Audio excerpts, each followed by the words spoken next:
বাউল নামের ফাউল গেছে জেলে, ফরহাদ মজহার বলে আমি মানববন্ধন করব। বেটা যাও মানিকগঞ্জে, ফরহাদ কোদাল দিয়া তোমার দাড়ি চেষে দিবে তৌহিদি জনতা। প্রয়োজনে আমি যাব মানিকগঞ্জে, দেখব কিভাবে তুমি মানববন্ধন করো মানিকগঞ্জের মাটিতে। দেশকে গৃহযুদ্ধ লাগাতে চাচ্ছে ফরহাদ মজহার, সে যুক্তরাষ্ট্রের সিআইএ এর অ্যাপয়েন্টেড দালাল। বাউলদের পক্ষে নামছে আবার ফরহাদ মজহার, এ নামছে। এটা হলো শয়তানে আকবার। বিগত জালেমের 16 বছরে ছিল শাহরিয়ার কবিরের মতো ভণ্ড বুদ্ধিজীবীরা, যারা ছিল ভারতের দালাল তাবেদারি করত। আর এখন ফরহাদ মজহার হচ্ছে যুক্তরাষ্ট্রের দালাল, বাংলাদেশকে গৃহ যুদ্ধের দিকে ঠেলে দিতে চায়।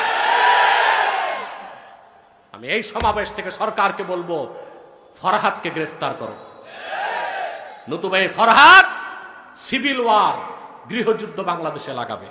আলেমরা বাউলদেরকে পথভ্রষ্ট কেন বলে? নিজের মন গড়া কথা না কোরআন থেকে বলে?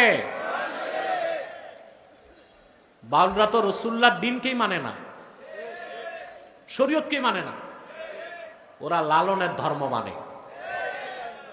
মুসলমান বলা যায়? বাংলাদেশে এখন বাউল ভক্ত বহুত নেতা বেরিয়ে গেছে, বলতেছে বাউলদেরকে মারা যাবে না। তৌহিদি জনতা পায়ে পা পাড়া দিয়ে লাগে নাই। বাউলদের নেতা ভণ্ডটা বলেছে আল্লাহর শানে বেয়াদবি করেছে। এমন হতো কোথাও বাউল গান হচ্ছে, আলেমরা যে মারপিট করে ভাঙছে, তাইলে বুঝতাম এটা অন্যায় হয়েছে। বাউলরা গান করতেছে, আলেমরা যে কি করছে, মারছে, এটাকে বলা যেত অন্যায় হয়েছে, আইন হাতে তুলছে কেন? কিন্তু বাউলদের নেতা যাকে গ্রেফতার করা হয়েছে, সে আমার আল্লাহর শানে চরম ধৃষ্টতাপূর্ণ বেয়াদবিমূলক বক্তব্য দিয়েছে। তার তো ফাঁসি দরকার, করছে গ্রেফতার। এতে বাউলরা তার মুক্তির জন্য নামতেছে, বাউলদের পক্ষে নামছে আবার ফরহাদ মজহার, এ নামছে। এটা হলো শয়তানে আকবার। বিগত জালেমের 16 বছরে ছিল শাহরিয়ার কবিরের মতো ভণ্ড বুদ্ধিজীবীরা, যারা ছিল ভারতের দালাল তাবেদারি করত। আর এখন ফরহাদ মজহার হচ্ছে যুক্তরাষ্ট্রের দালাল, বাংলাদেশকে গৃহ যুদ্ধের দিকে ঠেলে দিতে চায়।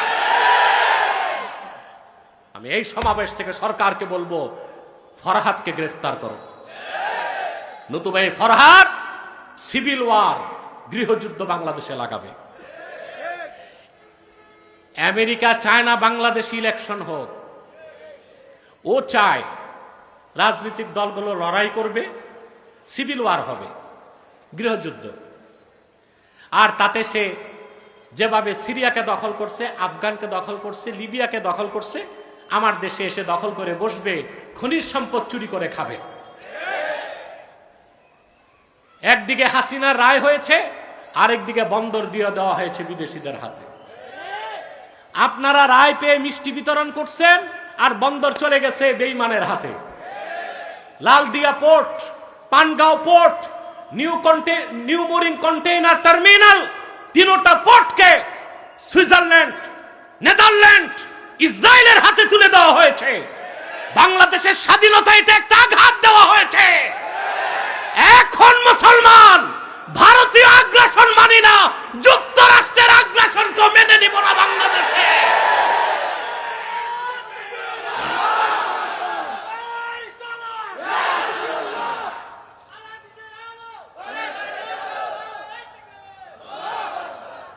আজকে বাউলদের দিকে দৃষ্টি, গোপনে অন্য কাজ হচ্ছে।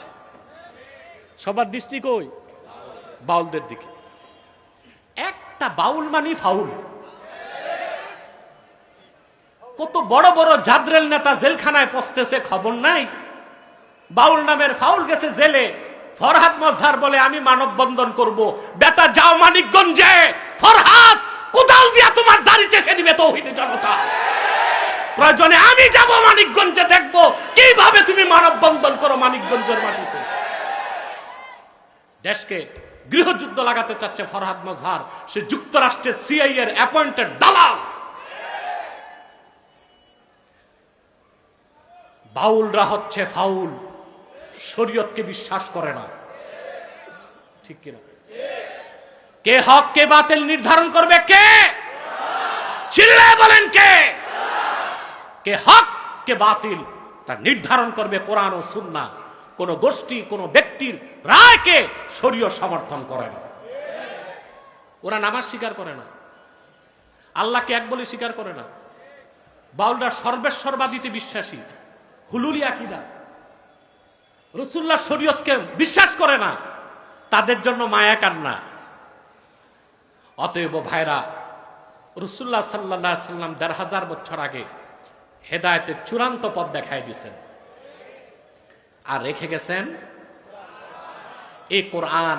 যুগে যুগে হেদায়েতের পথ দেখিয়েছে, কিয়ামত তক দেখাবে।